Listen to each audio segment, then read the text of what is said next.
Oke teman-teman, dalam pembahasan kali ini kita akan membahas tentang fintech, yaitu financial technology, yang bisa diartikan sebagai pemanfaatan teknologi untuk meningkatkan layanan digital dalam masalah keuangan. Nah, ciri-ciri dari fintech itu sendiri itu bisa dalam bentuk aplikasi maupun web. Tujuan dari fintech tersebut yaitu memudahkan masyarakat untuk mengakses layanan keuangan masyarakat secara cepat, aktif, dan efisien. Assalamualaikum warahmatullahi wabarakatuh. Halo semua teman-teman. Kami dari kelompok 7 mata kuliah bank dan lembaga keuangan lainnya. Di sini kita beranggotakan saya sendiri yaitu Fadlan Hamam Arumjia dengan unjung NIM 127 dan juga rekan saya Diva Septena dengan unjung NIM 129. Nah, teman-teman, di sini kita akan membahas terkait fintech dan juga pinjaman online, terkhusus peran FPI dalam mengedukasi masyarakat di Indonesia. Sebelum itu kita ditemani oleh narasumber kita. Halo Kak. Halo. Bagaimana kabarnya Kak? Alhamdulillah baik kabar ini. Kalian gimana kabarnya hari ini? Alhamdulillah. Saya senang banget hari ini bisa ikut video edukasi bareng kalian. Saya Damar Gumilang. Saya bekerja di divisi keuangan di bidang perusahaan jasa digital. Saya sudah bekerja kurang lebih selama 2. Untuk fokusnya saya saat ini mulai dari budgeting, pelaporan keuangan, sampai membantu karyawan yang mempunyai masalah finansial pribadi. Betul, saya saat ini sudah cukup paham dinamika antara masalah keuangan finansial atau fintech. Ngomong-ngomong, kalau soal pinjol ilegal ini, apakah rekan kerja kakak di lingkungan kerja kakak itu ada yang terjerat pinjol ilegal? Ini alhamdulillah di lingkungan kerja saya sendiri masih belum ada yang terjerat pinjaman ilegal. Dan teman-teman saya sendiri pun sudah menyadari betapa pentingnya literasi keuangan. Dan karena kita bekerja di sebuah bidang perusahaan keuangan, jadi kita mengerti dan saling mengedukasi tentang betapa pentingnya keuangan yang bisa mengelola secara edukatif. Benar banget Kak. Tapi lingkungan yang suportif dan edukatif itu penting banget ya untuk lingkungan di kerja. Banget, karena edukasi internal itu bisa jadi benteng utama kita. Oh gitu. Karena lingkungan yang edukatif dan suportif itu memang sangat-sangat mempengaruhi kita sendiri. Oh iya Kak, tadi kan sudah membahas tentang lingkup perusahaan kakak kerja nih. Nah, kira-kira kalau membahas tentang luar lingkup pekerjaan kakak, kan kita masyarakat Indonesia ini masih banyak terjerat pinjaman online. Nah, kira-kira itu penyebabnya apa ya Kak?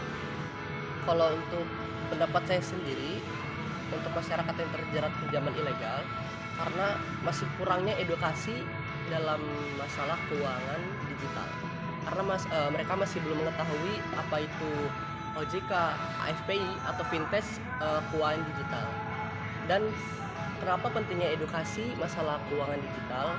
Karena agar masyarakat Indonesia ini tidak terjerat pinjaman yang ilegal, agar mereka bisa membedakan mana yang ilegal atau legal. Baik, berarti dari jawaban kakak bisa disimpulkan bahwasanya kurangnya edukasi terhadap masyarakat ya faktor utamanya. Betul. Karena mungkin pada saat itu mereka bisa jadi terdesak masalah keuangan dan butuh uang cepat. Jadi mereka buru-buru atau butuh uang cepat. Nah, mengenai itu kira-kira faktor apa sih yang membedakan antara pinjol ilegal dan legal? Menurut kakak apa nih? Untuk faktornya kita bisa membedakan mana pinjaman ilegal dan legal, yaitu kita bisa lihat dan cek terlebih dahulu dari aplikasinya tersendiri. Karena di aplikasi yang legal kita tersedia ada layanan OJK dan AFPI, itu yang disebut legal. Dan untuk ilegal tersendiri mereka bisa jadi menayangkan di iklan-iklan sosial media yang tidak ada lembaganya. Apalagi kan sekarang banyak banget ya aplikasi pinjol ilegal ini yang pakai testimoni palsu-palsu. Itu gimana menurut pendapat Bapak? Kalau untuk pendapat saya sendiri itu harus diusut sih, kayak mau nggak mau lembaga yang mempunyai wewenang harus mengusut pinjaman ilegal yang bisa mempengaruhi masyarakat. Nah, tadi kan sudah membahas tentang perbedaan pinjol juga, terus teknisinya gimana. Nah, menurut kakak sendiri, gimana peran AFPI dalam mengedukasi masyarakat ini udah efektif belum nih Kak kira-kira? Kalau untuk saya sudah saat ini kurang lebih sudah efektif, cuman untuk beberapa masyarakat masih belum mengerti dan mengetahui apa itu FPI, OJK atau vintage. Karena beberapa masyarakat di Indonesia ini masih sering eh, memakai aplikasi yang mereka tidak ketahui. Bisa dibilang mereka asal pakai saja gitu. Dan mereka tidak mengecek terlebih dahulu apakah itu legal atau ilegal. Maka betapa pentingnya itu edukasi untuk mempelajari pinjaman ilegal dan legal agar mereka tidak asal pakai aplikasi yang mereka pakai. Itu sangat mempengaruhi kehidupan mereka juga. Oke, Mulai dari data, keuangan mereka, semuanya sangat mempengaruhi. Oke, aku ingin bertanya, menurut Boleh, kakak edukasi yang paling penting itu lewat apa? Media sosial ataupun koran atau pendidikan dari SD? Edukasi saat ini mungkin kita bisa lihat dari sosial media, mulai dari Instagram, TikTok, atau seperti lembaga-lembaga seperti OJK atau AFPI yang menyangkutkan influencer-influencer ternama, yaitu mereka bisa memberikan contoh dan edukasi yang baik kepada masyarakat agar mereka bisa membedakan mana yang ilegal atau legal.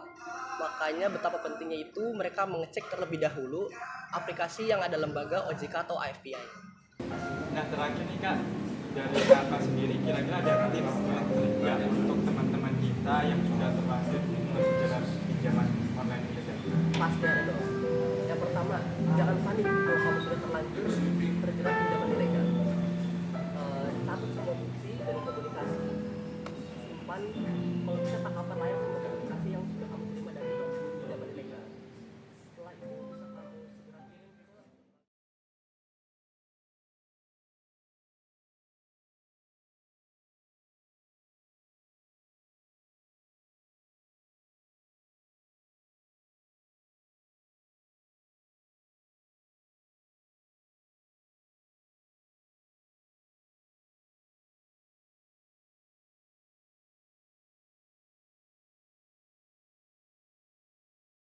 kalau emang kamu pikir itu pinjaman online, kamu cari yang ilegal, cari legalitas di aplikasi. Ada lembaga OJK atau AFPI yang benar-benar kamu bisa pakai, aman data kamu semuanya yang bisa kamu pakai untuk belajar dan cari tahu bagaimana tentang pentingnya keuangan, karena di ini memang kita butuh uang dan kamu harus banyak belajar tentang keuangan online, mulai dari Instagram, sosial media, atau podcast seperti ini. Dan pernah belajar, mencari tahu agar aman juga. Luar biasa ya tips dari kakak narasumber kita. Mungkin kita cukupkan ya teman-teman untuk pembahasan kita pada hari ini. Terima kasih dulu kepada Kak Damar. Terima kasih sudah berkenan dalam pembahasan kita hari ini. Dan teman-teman semua jangan lupa untuk like, comment, and subscribe. Sampai ketemu di video edukasi selanjutnya.